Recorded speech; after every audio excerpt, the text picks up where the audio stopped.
అనేక సందర్భాల్లో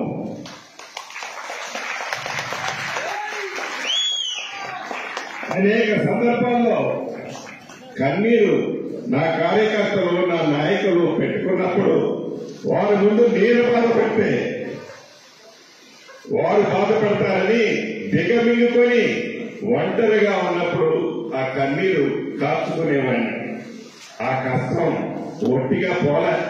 ఇది మీకు ఎందుకు చెప్తున్నానంటే ప్రతి కష్టం వెనక సుఖం ఉంటది, ప్రతి సుఖం వెనక కష్టం ఉంటది.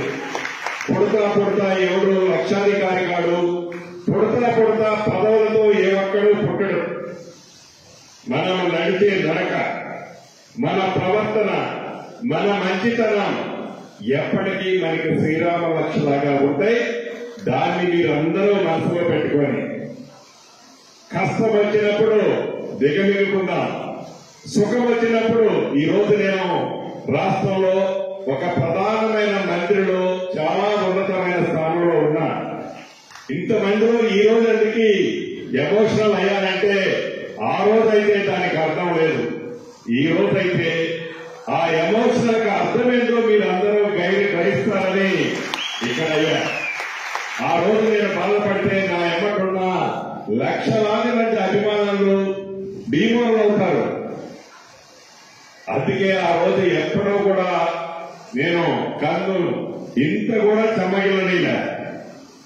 ఈరోజు ఇందాక అన్నట్టు ఇదే అధికారులు అనేక మంది నన్ను నమ్ముకున్న వాళ్ళని ఇబ్బంది పెట్టారు.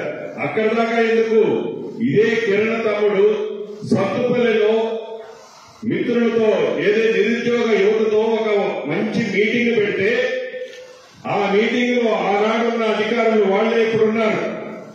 తన మీద అనేకమైన కేసులు బుక్ చేశారు. అంటే బిక్కు అనుకుంటే నా ఎమ్మడి తిరిగే కార్యకర్తలు అభిమానులు కూడా ఆనాడు గడిపారు. ఈనాడు నాకు పదవి వచ్చింది, ఈనాడు మన రాజ్యం వచ్చింది, ఈనాడు ఇందిరమ్మ ప్రభుత్వం వచ్చింది. ఇందిరమ్మ ప్రభుత్వంలో స్వేచ్ఛమైన గాలి పీల్చుకుంటున్నాం. స్వేచ్ఛగా మనందరం, అరాచకత్వం ఉండదు, మనసులను నొప్పించేది ఉండదు, మంచి పరిపాలన, స్వేచ్ఛ. ప్రతి ఒక్క వ్యక్తి స్వచ్ఛందంగా మంత్రిని గాని